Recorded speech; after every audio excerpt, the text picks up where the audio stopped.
სახელითა მამისათა, დაძისათა და სულისაწმინდისათა. ბიბლია ყოველ დღე. მოგესალმებით ყველას მეგობრებო, მშვიდობა თქვენ და თქვენ სახლს.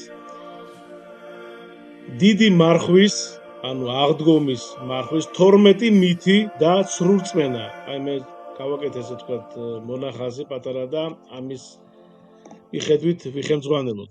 პირველი მარხვა მხოლოდ საკვებს ეხება.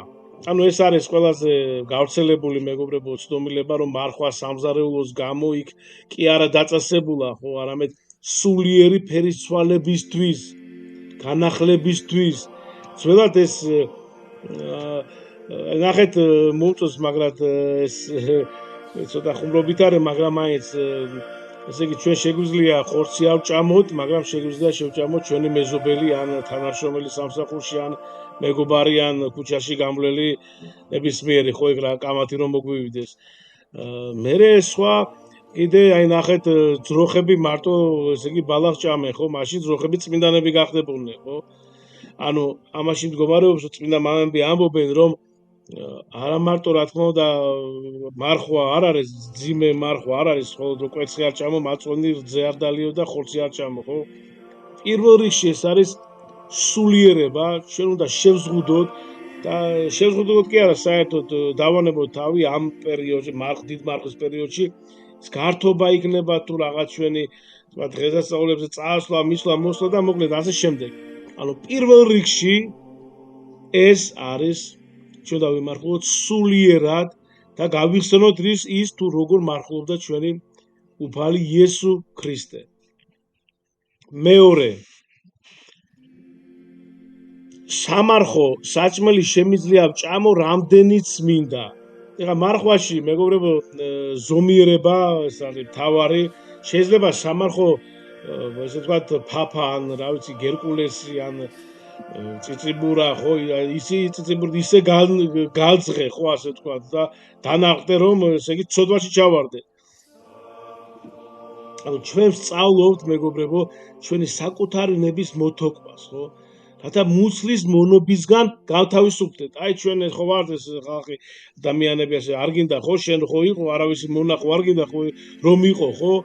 მაგრამ შეხარ შენი მუცლის მონახა, კუჭის მონახა.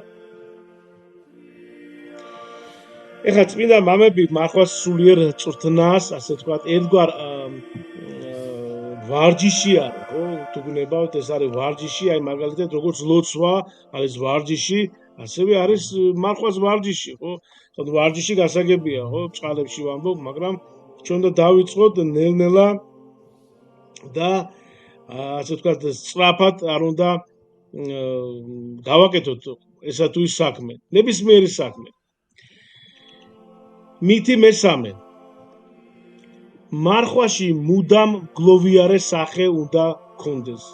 პირიქით, მეგობრებო, მაცხვარი გვასწავლის, ოდეს იმარხვიდეთ, ნუ იქნებით წუხარევით არცა თვალთმაგცნი. მარხვა შინაგანი სინანულია და არა გარეგნული საჩვენებელი მწუხარება და აი ღირსი ანტონი დიდი მონაზნობის ესე ვთქვათ ფუძემდებელი მუდამ სიხარულით იყო აღსილი, ხო, სინანული სული სიღრმეა და არა რაღაც მჟავე ესეთი სახე, ხო და კიდევ ვიცი ჩვენ გავრცელებულია ქართველებში როდესაც მარხვა არის შობის ან ეხლა არის მაღდგომის ძიმე მარხვა დაждებია ხოლმე სუფრაზე და აი მე მარხვაზე ვარ, მე არ ვჭამ, მე არ მარხვაზე ვარ და ანუ ხო ხდებით ასე. არა ეს საჭირო ყვირილი და ეს შენი პირადულია, შენ და უფალი, შენ და ქრისტე. და ესე სახეები რო არის დამწუხრებული და ესე სახეებით აი მარხულობს და არა ეს აქ სხვა ეს გარეგანია და ეს გარეგნული არ ჭირდება უფალს, ხო? უფალი ჩვენ გულს უყურებს. ამიტომ არ გვინდა ეს თუ მარხულობ შენთვის იმარხულე და შენი არის პირადი, ესე თქვა შენი სივრცეა. შენ ადამიანებისთვის ხო არ მარხულობ არა? არ ღმერთისთვის არ მარხულობ. შენ მარხულობ შენ თავისთვის რომ მარხვა რა არის, რომ ჩვენ დავძლიოთ ესა თუ ის ჩვენი ცოდვები და დავფიქრდეთ და ვიზრუნოთ ცოტა მაინც ჩვენი სულისთვის. ამ 49 დღის განმავლობაში მაინც 7 კვირის განმავლობაში მეოთხე, მარხვაში მნიშვნელოვანი საქმის დაწყება არ შეიძლება. მეგობრებო, ეს მცდარი შეხედულებაა, თუ ესე იგი მკურნალობა, ესე იგი გჭირდებათ, ან ოჯახისთვის მნიშვნელოვანი რას გადაწყვეტილება მისაღები, აიღეთ კურთხევა და მიხედეთ საქმეს. ხშირად ადამიანები თავად იგონებენ ხო რა საქმეებს, რათა ლოცვასა და მარხვას თავი აარიდონ, ხო? გახსოვდეთ, კეთილი საქმე მარხვას კი არ აუქმებს, არამედ განამტკიცებს მას. მეხუთე, აუცილებელია ტიპიკონის, ანუ მონასტრული წესის მკაცრი დაცვა. ეხლა მშრალად ჭამა და მკაცრი მონასტრული ტიპიკონი ერისკაცისთვის სულიერ მოძღვართა შეთანხმებით უნდა განისაზღვროს. მეგობრებო, მთავარია საკუთარი ზომის პოვნა, რათა არც თავგანწირვამ მიგიყვანოთ სასოწარკვეთამდე და არც თავის მართლებაში ჩავარდეთ. ხიბლი კიდე სხვა მდგომარეობაა. მარხვა ჯანმრთელობისთვის საზიანო კი არაა, სასარგებლო. თუ კი მას გონივრულად შევუდგებით. მეექვსე, თუ მარხვა ერთხელ დაარღვიე, ყველაფერი დაღუპული. მეგობრებო, ეს არის ესე ვთქვათ ეშმაკისეული აზრი. თუ დაეცი, წამოდექი, ხო, შეყოდის ვამბობთ ხშირად რომ ჩვენ ყველანი ვიმყოფებით სულიერ რომში, ადგომა არ იქნება, ესე იგი თუ დაცემა არ ექნებოდა, ხო? ამიტომ დაიჭერი, დაეცი და ადგე. მაგრამ ეს ახლა ისე კი არა რომ ეს თუ ეს რო იფიქროს ადამიანი ეს თუ ასე არის, აუცილებლად უნდა დავარღვიო მარხვა, იქ თქვა დათრომიდან, დალევითან, ჭამიდან, სადმე წასვლითან, გასაგებია, ხო? თუ უკაცრავად ესე იგი მისცემთ ხო უფლებას სასოწარკვეთას რომ ესე ვთქვათ მთელი მარხვა წყალში გადაგეყაროთ, ხო? გადაგეყაროთ. ანუ დაცემა გვასწავლის სიმდაბლეს, ხო, წამოდგომა ღვთის ნდობას, ხო, სასოებას. მეშვიდე, მარხვა მხოლოდ პროდუქტების შემადგენლობის კვლევა. ზოგიერთი ადამიანი ფარისეულად იწყებს თქვათ ეტიკეტების კვლევას, რათა რძის ერთი წვეთიც არ გამოეპაროს, მაგრამ ამ დროს ავიწყდება ესე იგი აქლემის შთანთქმა, ხო?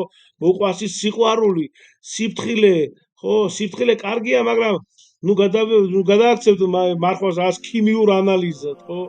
იყავით პატიოსანი საკუთარ თავთან და ეძებთ რაღაც სამარხო შემსრულებლებს მხოლოდ რაღაც გემოვნების დასაკმაყოფილებლად. არა, ეს არავის არ ჭირდება.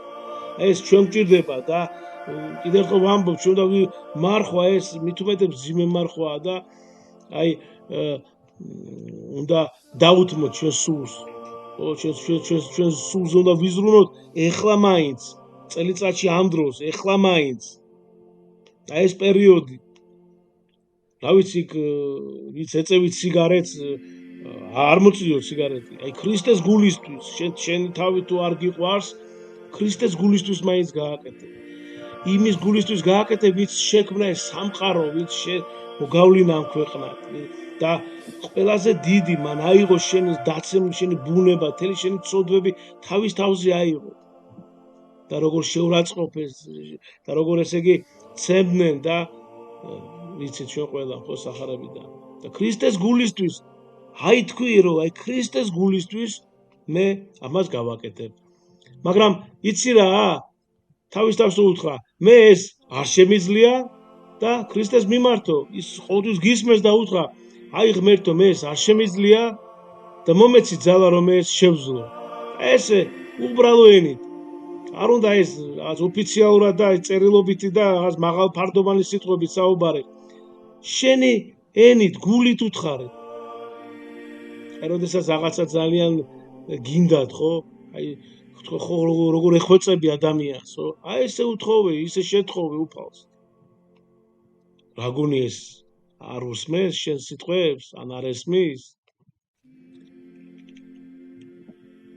შემდეგი, საკმარისია მხოლოდ პირველი ამ ბოლო კვირის შენახვა. მეგობრებო, ეკლესია ასე არ გვასწავლის. დიდი მარხვა, ანუ ეხლა აღდგომის მარხვა, ხშირად ვამბობ, დიდი მარხვა, აღდგომის მარხვა, იმიტომ რომ შეიძლება ბევრმა არ იცის და ამიტომ ვიმეორებ ხოლმე. დიდი მარხვა, ანუ შევთანხმდეთ, ხო, არის აღდგომის ძიმე მარხვა. დიდი მარხვა არის ერთიანი გზა, თქვათ, ლაზარეს შაბათამდე და შემდეგ ვნების შვიდეული იწყება, ხო? ეს არის სულიერი, ესე ვთქვათ, გნებავთ მარათონი. ხო, შუა კვირები ყველაზე ძვირფასია. რადგან სწორედ მაშინ ვლინდება ჩვენი მოთმინება, სიყვარული, თავდაბლობა და ესე ვთქვათ, გამოვლინდება ჩვენი ნამდვილი სულიერი მდგომარეობა. შემდეგი მითი და სრულწმენა, მარხვაში ჩასახული ბავშვები უბედურნი იქნებიან და ეს ეხლა მეგობრებო, ესე იგი ამბობენ, რომ მარხვაში არ შეიძლება, ესე იგი ცოლქმრული ურთიერთობა, რომ ესე იგი კონდეს და ესე იგი ბავშვი გაიზრდება ან რაღაცა ის ყლელი, ან ქურდი, ან რაღაც ავაზაკი, ან ნარკომანი, ან ლოთი, ან მოთამაშე, ან რა ვიცი. ეს არის წმინდა წყლის მაგია ჩვეულებრივი და არა ქრისტიანობა. ბავშვი მშობლების ცოდვაზე პასუხს არ აგებს, გესმით? ანუ ყოველი ადამიანი საკუთარ არჩევანზეა პასუხისმგებელი, ხო? ეკლესია მსგავს რამეს არ გვასწავლის და არ ასწავლის. თავშეკავება მეუღლეთა პირადი და სულიერი მოძღვრის გადასაწყვეტია საკითხი არის. ეს პავლე მოციქულს უწერია და შემდეგ თუ დაწერეთ კომენტარებში, თუ დაგაინტერესებთ, ამაზე ჩავწერთ ცალკე ვიდეოს, ანუ დიდ მარხვაში შეიძლება თუ არა ცოლქმრული ურთიერთობა. შემდეგი მეათე მითი, მარხვაში ნათლობა არ შეიძლება. მეგობრებო, აქ ხდება ცნებების, ასე იგი, აღრევა, ასე ვთქვათ, მარხვაში ჯვრისწერა არ სრულდება, რადგან ეს ლხინთან არის დაკავშირებული, მაგრამ ნათლობა ყოველთვის შეიძლება. მეტიც, ძველად სწორედ დიდ შაბათს ნათლავდნენ კათოლიკეებს. ნათლობა არის ქრისტეს მხედრთან გახდობა და მას ვთქვათ დაბრკოლება არ აქვს. მე-11 ზიარება იშვიათად მხოლოდ წელიწადში ერთხელაა საჭირო. წმინდა იოანე კრონშტადტელი გვასწავლის, რომ ქრისტესთან შეხვედრას, ანუ იგივე ზიარებას ვერასდროს, ესე იგი, შევეჩვევით, ხო? და ზიარება არ არის ხო მარხვისთვის რაღაც დაწესებული, ასე ვთქვათ, ჯილდო. ის არის ჩვენი ცხოვრების გული, ცენტრი. მარხვაში უფრო ხშირად უნდა მივიახლოთ წმინდა ბარძილს, ვეზიაროთ წმინდა საიდუმლოს, რათა ძალა მოვიკრიბოთ სულიერი ბრძოლისთვის. და ბოლოს, მეგობრებო, ეს არის მარხვაში აუცილებლად უბედურებები, ესე იგი, იწყება რაღაცა, ხო? ეხლა სინამდვილეში, როცა ადამიანი იწყებს ლოცვასა და მარხვას, ის ხდება უფრო ფხიზელი და ამჩნევს იმ სულიერ ბრძოლას, რომელსაც ეს მანამდე ვერ ხვდება და ვერ ხედავდა. ეს არ არის რაღაც უბედურება, ეს არის სულიერი გამოღვიძება, მარხვა არის გზა აღდგომისკენ, ამიტომ ყოველი განსასწრელი სიხარული და უფლის იმედით უნდა გადავლახოთ.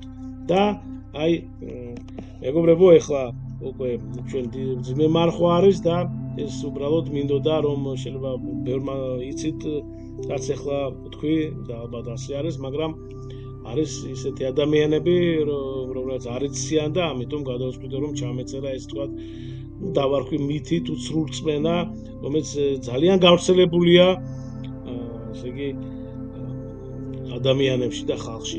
ამიტომ, მეგობრებო, პირველ რიგში წაიკითხეთ სახარება ყოველ დღე, თითო თავი და აქვე გეტყვით, ვინც არ იცის, ვინც ახლა პირველად მისმენს, პარალელურად მე WhatsApp-ში ყოველ ესე იგი კვირაში 3 დღე, ორშაბათი, ოთხშაბათი, პარასკევი, საქართველოს დროით საღამოს 9 საათზე, ესე ვრეკავ ხოლმე WhatsApp-ში ვიდეო კოლით, ვიდეო ზარით, მიმდინარეობს ვიდეო ფორმატით, მიმდინარეობს ესე იგი კითხვა, მე ვკითხულობ ორი კვირა ძველი აღთმას, ორი კვირა ახალ აღთმას, რა თქმა უნდა, წმინდა მამის გამარტები და ვისაც გაქვს სურვილი, განსაკუთრებულად ეხება ეს ვინც საზღვარგარეთ ბრძანდებით, ჩვენი ქართული ემიგრანტები და არა მარტო, ვინც საქართველოში ხართ და ვისაც გაქვს სურვილი, რომ შემოგვიერთდეთ, ყოველდღიურად მიიღოთ, ესე ვთქვათ, ცოცხალი სიტყვა, ღვთის სიტყვა, წმინდა წერილი მომწერეთ თქვენი მობილურის ნომერი, ქვეყანა, სახელი და აუცილებლად დაგამატეთ ბიბლიის ჯგუფში,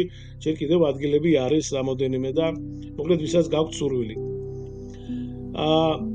ხო, დაუბრუნდეთ ჩვენ საუბარს და უკვე აქ მოვრჩებით, ანუ წაიკითხეთ დიდ მარხვაში განსაკუთრებით თითო თავი, ესე იგი ყოველდღე სახარებიდან, სამოციქულოდან, ვისაც კიდევ ხო ვიმეორებ არა გაქვთ საშუალება, შეგიძლიათ მოусმინოთ არხზე, ამიტომ შეიქმნა ეს არხი ბიბლია ყოველდღე და უკვე მაქვს მე 50 თავი, ანუ ძველი არხის პირველი წიგნი დაბადება სრულად არის ატვირთული არხზე, შეგიძლიათ შებრძანდეთ და ნახოთ, მოისმინოთ, ვისაც სურვილი გაქვთ. ასევე სრულად არის იოანეს სახარება და მათეს სახარება, რა თქმა უნდა, წმინდა მამის გამარტებით. ასევე არის არხზე დახვებით უკვე 100-ზე მეტი ფსალმუნი, ბასილი დიდის, იოანე ოქროპირის, კიდე სხვა მამების გამარტებით და მოკლედ, ერთი სიტყვით ამ არხვაში ეხლა მაინც ამას ჩემ თავს ვეუბნები პირველ რიგში მეგობრებო, თქვენ მარტო არ გეუბნებით, ჩემ თავს ვეუბნები პირველ რიგში და თქვენს რომ ამ არხვაში მაინც ესე იგი ყოველ დღე წავიკითხოთ სახარება, ფსალმუნი, სამოციქულოდან და ვიზრუნოთ ჩვენ სულზე. ღმერთმა გაგაძლიეროთ და დაგლოცოთ. მადლი უფლისა ჩვენისა იესო ქრისტესი და სიყვარული ღვთისა და მამისა და ზიარება სულისაწმინდისა იყოს თქვენ ყოველთა თანა. ამინ. მეგობრებო, დიდი თხოვნა არის აქ რომ ესე იგი გააზიაროთ ეს ვიდეო, რომ ბევრმა ადამიანმა ნახოს და მოусმინოს და თქვენც შეიტანეთ წვლილი ღვთისნების და ღვთის სიტყვის გავრცელებაში და უფალი შეგეწევათ და შეგიწიროთ უფალმა. აბა გაიხარეთ, დიდი მადლობა.